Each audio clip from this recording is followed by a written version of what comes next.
So next up, windscreen. So it came unassembled, had to put the legs on each side, it's only 4 screws each side. So you need to get in without tripping over anything and drop it through the holes, which so far in all my cars have been in the right place. There we go. That's the first part of it. Just push the rubber out so that it can start sitting in a little bit lower. Now I'm going to spray this with some silicone spray because the rubber just slides and you can just push it down and the rubber just splays out forward. So I'm going to do that, and we're going to get it into its position and then measure the angle of this windscreen with a block of wood, 36 inches long I think, between the back scuttle and the top of the windscreen. So that'll give it its correct angle, and then once we're sure that it's down far enough with the rubber filling up these valleys, then we can look at marking where we've got to make holes in the legs to fix it to either side of the scuttle. So let's do that. There we go then, dead easy with a bit of silicone spray. It really pushes on nicely rather than you fighting and pushing and it gripping against the body too much.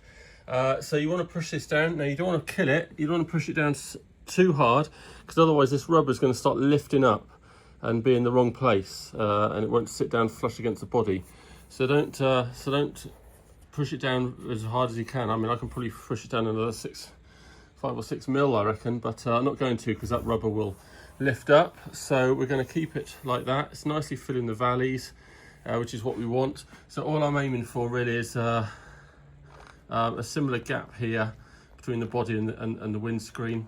And once I've done that, even if I have to lift one leg out just very slightly, and then once that's even, it's all going to be good. I've got my wood here, 36 inches to the scuttle there.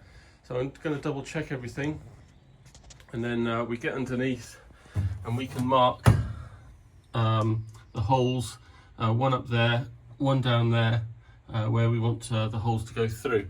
Now I've always been very lucky so far. I've been making holes in the legs and then reinserting the legs and marking where the holes are on the framework there of the body, taking it out again, and I've been tapping the holes with M8 I think kind of size, and I've always been very lucky that I've been able to just bolt it straight in. But I don't think there's any harm for you to drill all the way through that leg and stick a bolt and nut all the way through. But I'm going to do it nice and neatly. Don't need to use nuts if I can tap it successfully. So that's what we're going to do.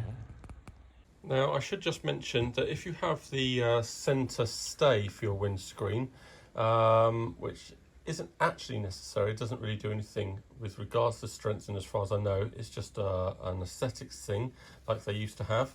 Of course this bottom bracket is actually going to kind of denote how far you push the windscreen down, and that's because it will screw into 2 holes at the bottom here, and then you obviously have to push the bracket down until it's flush with the body.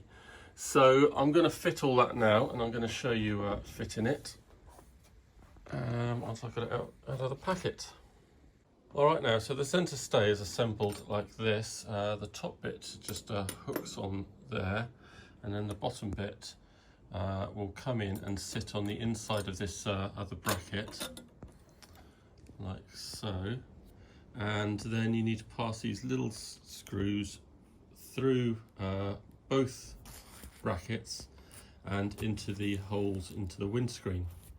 Now this is difficult enough if it wasn't for the fact that you need to get this centre stay as tight as possible, especially if you're hoping to put a rear view mirror on it, because otherwise you think it's as tight as you can go, but it will just rattle slightly, and the weight of and the length of a mirror will just make a rear view mirror pretty much unusable, although usable enough to pass IVA if you wanted a quick fix. So the idea is you need to be tightening this nylock as tight as possible, but you don't want to make it so difficult that you can't pass the screws through both of these nice and straight, so as not to duff up the threads, cross thread these holes, and you need to assemble it all like this, with this, like I said, being as tight as possible. Now, both of mine have slightly rattled, and I thought I'd done them up as tight as possible. So I'm going to give this one another go. Am I going to try anything else? You know what?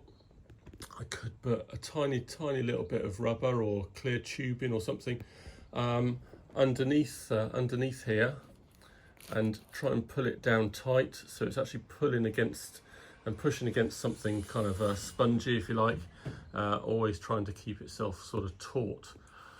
I'm not sure if I'm going to try that. I might see what I've got and see if I can put something under there fairly hidden, and then tighten it all down. So we'll give it a shot.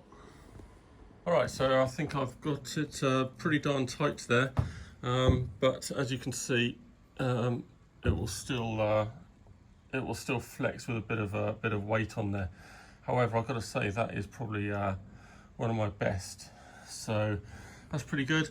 I was just thinking, perhaps if you put a spring washer in there above the nylock instead of a flat washer, that might give you the spring that you need, so that you can then do it up fairly tight, and then get to all the bolts lined up, and it would put that constant pressure on from the spring washer, I guess.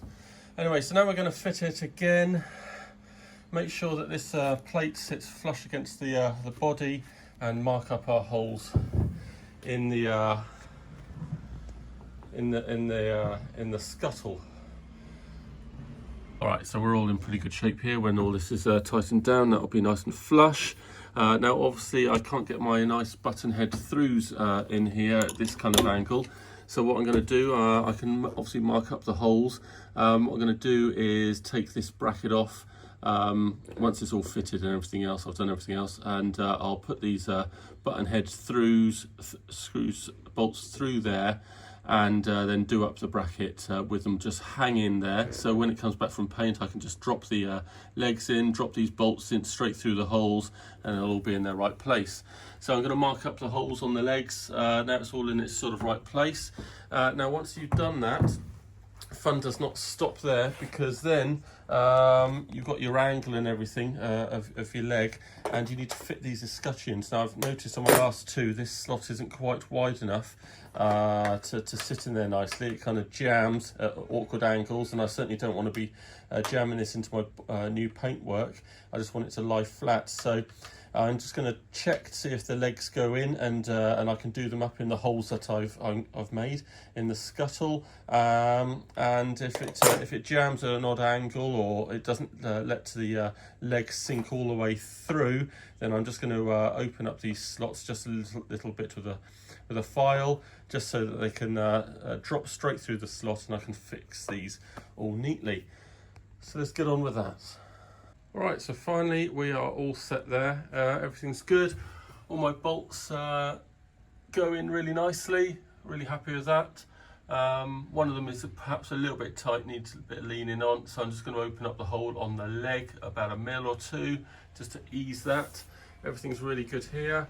The only thing I'm going to do now is, while we've got a centre line here, is make the holes for the rear view mirror in the correct place. I won't be presenting it to IVA with that, but I think it's important to get the holes in there, because I'm going to take the dash off, and obviously you know, so you can get a drill held in there straight. So I'm going to mark the holes for that. I've marked the holes for everything else, and these escutcheons, etc. When I take this one off, I'm just going to take another millimetre off there, just because I think it's just a little touch tight, and I don't really want it being forced into the paintwork. So that's all fine. So really happy with that, and that's the end of the windscreen. So now we're going to move on to the fuel filler system. Let's have a look, see what we've got. So down here, we've got a filler cap here, nicely polished, ready to go. And then the bit that sits on the bodywork with the lockable section there for IVA. So that's all good. So we need to drill out these holes here neatly, ready for the bolts. And then we have this attachment which goes underneath, and this gives you the breather pipe, and this is available from eBay, and I believe I've got a link on my website under the eBay purchases section. So this guy can make up these pipes in any dimension, however you like. So this is a 51mm with a rolled knurled sort of end, I think, and then this is a 10mm breather outside diameter. I think it's about 8mm inside diameter for your fuel pipe there. So I just use a bit of fuel pipe here for the breather to go into the fuel tank, and then there's a 51mm on Car Builder Solutions Flexi fuel filler pipe that goes down from here down into the fuel tank. So that's all good. And then I have just got a T section here which comes up and comes out of the fuel pipe from the fuel tank and goes off to the fuel pressure regulator and also off to the engine fuel rails. So got that as well. Anyway, so we're going to be fitting here. I'm going to drill the holes in this fuel cap, and we're going to be fitting it in the car. And we've got to just find a center here, cut out the relevant space hole, and position the fuel cap. And I'll explain a bit more about why that's important. Then drill the bolt holes and fit it all. Let's get on with it.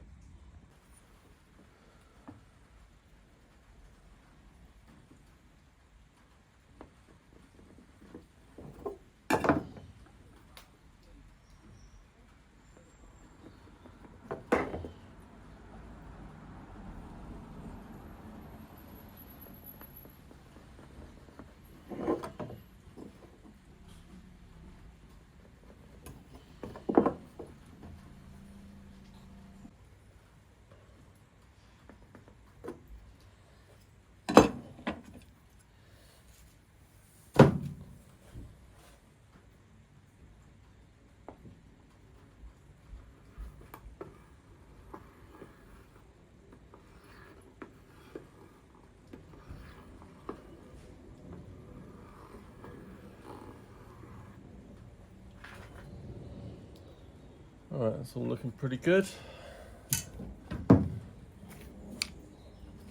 Right, let's drill a hole and get started.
Right, so that didn't really work out trying to video that because I put the camera on the body so it's vibrating like heck.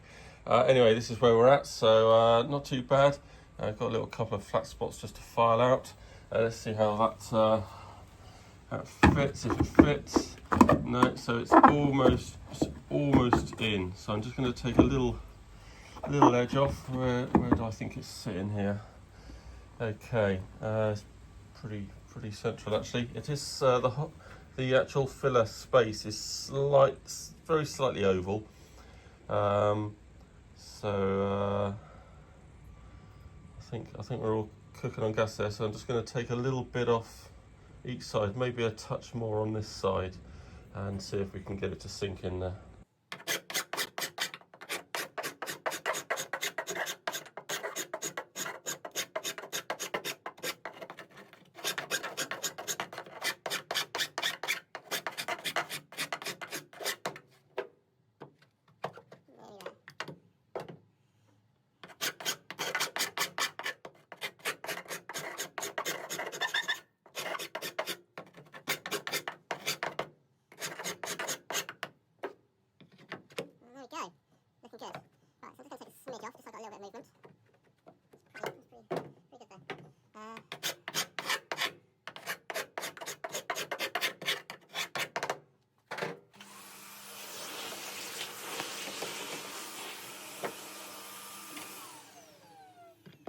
Okay, so in this filler cap we need to countersink for these screws here, so that they sit in nicely. So I don't have a pillar drill and I do have countersinks, but in my experience they're a little bit harsh and they can cut out chips from this aluminium. So I'm using just a sort of grinder attachment for the drill. You can get lots of different sizes, and these are some of my most favourite things to use. So I just had a little test on the back here. As you can see, it makes quite a nice indentation. So I'm going to give that a go here. No going back. Be careful you don't catch your threads of the actual filler.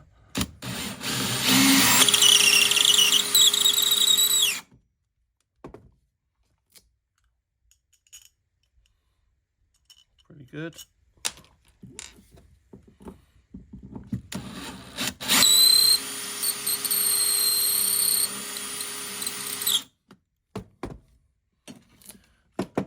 Don't go too far. It's got a little burr in there.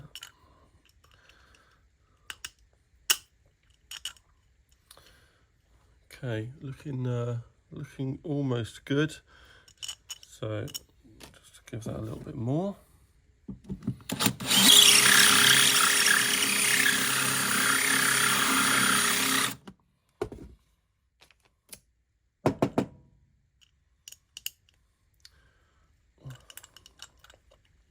It's a bit tight. I've obviously got just a burr on the inside. I'll just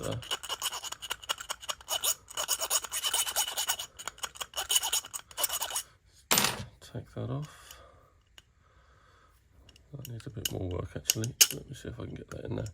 And that, I think, is sitting in deep enough. Might just give it a little tweak just on the outside edge, but you can see how that's quite nicely countersunk in there, and no chips on the aluminium. So I'm just going to give that a little bit more work, and then buzz around the others. I'll see you in a minute. Right, so we've buzzed all those in. All looking pretty good. I think that's all look nicely sunk in once it's all done up. Don't think I need to worry about any. Maybe just take a shoulder off of this one so it can go in straight, and that's that. Alright, now do also have a look at Series 1 fitting the filler cap, because I probably explained things quite well on that one. I'll have a go again. Basically you need to screw this filler cap down onto its fixing as far as it can go, and you need to make it as tight as possible. Remember that when this bottom is fixed on here, you'll be able to probably wrench it around a little bit more. But anyway, you want its final position to be such that you can open the cap, and it needs to go around this way, such that it can open the cap. First of all, it's got to be facing this kind of rough direction with the catch out this side. but you need to have it so you can open the cap, miss all the body work around here, and flap it open without it hitting on the body. So you need to see where that position is, and then once you're happy with that final position, remembering it's got to be roughly in this angle to pass IVA. That's why you need this rubber cap on as well, to pass IVA. Once you're happy with that position, you can then mark up where your holes are, unscrew the cap, properly mark up the holes and drill them and everything. But do remember, when it is finally fixed on, you can wrench this round just a few more mils, so bear that in mind, because you don't want it easily unscrewable because they cost a lot of money. So yeah, bear that in mind and just position it. Let's have a look here, so that it can miss the body, taking into account that it's going to be painted and it's going to be a little bit thicker. Make sure you've got good clearance there. Don't want to be chipping your body every time you fill up, and that it can flop back without hitting anything. So I dare say that's pretty good. It's kind of nearly catching here, so I'm just going to tweak it around a little bit. Now that all seems pretty good. And you can also obviously file just a touch on the inside here, and then see where that flops back. So that's kind of my finished position there. But I am just going to take it to the workbench, see if I can do this up a little bit tighter on here, or bear that in mind, and maybe mark up my holes here, knowing that I'll be able to wrench this round just a little touch more. Anyway, take all that into consideration and mark up your holes.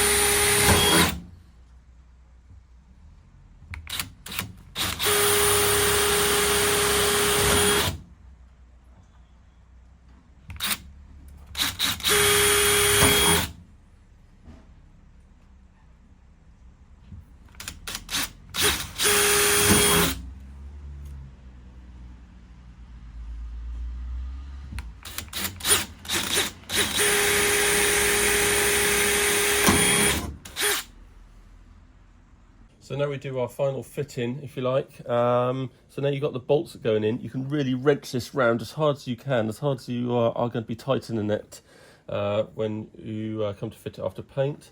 Make sure you've got good clearance here. Make sure that you can all open without hitting the bodywork. Yep.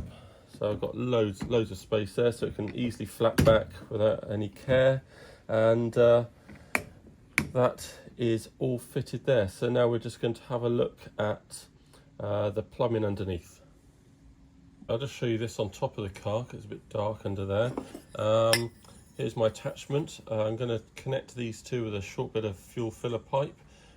Nice tube with a filler breather attachment here from eBay. Less than £30, I think. This guy can make them up any size.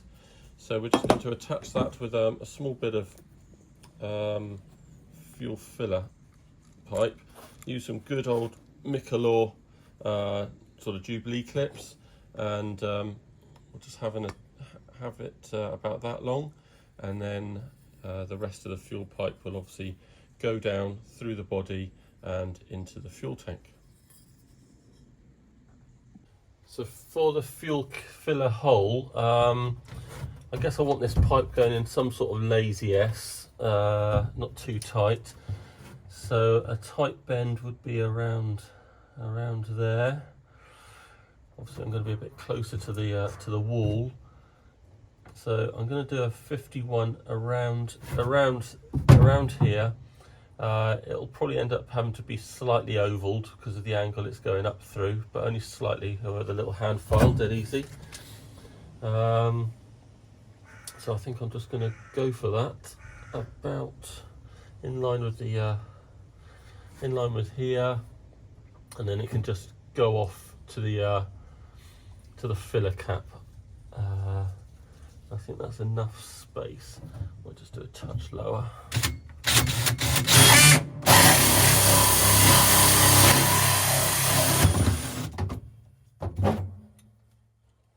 Okay, let's check that out. There we go, so I've got the hole done. Now you need to get yourself some of this flexible grommet type material. Different sorts available on eBay, they're cheap. Put that around your hole, and that's obviously going to fit onto that really nicely. Go up into the filler, job done. Okay, so that's it for this one. Join me next time for harness fixings, windscreen wipers, and whatever else we can get on the car in its current state. See you again.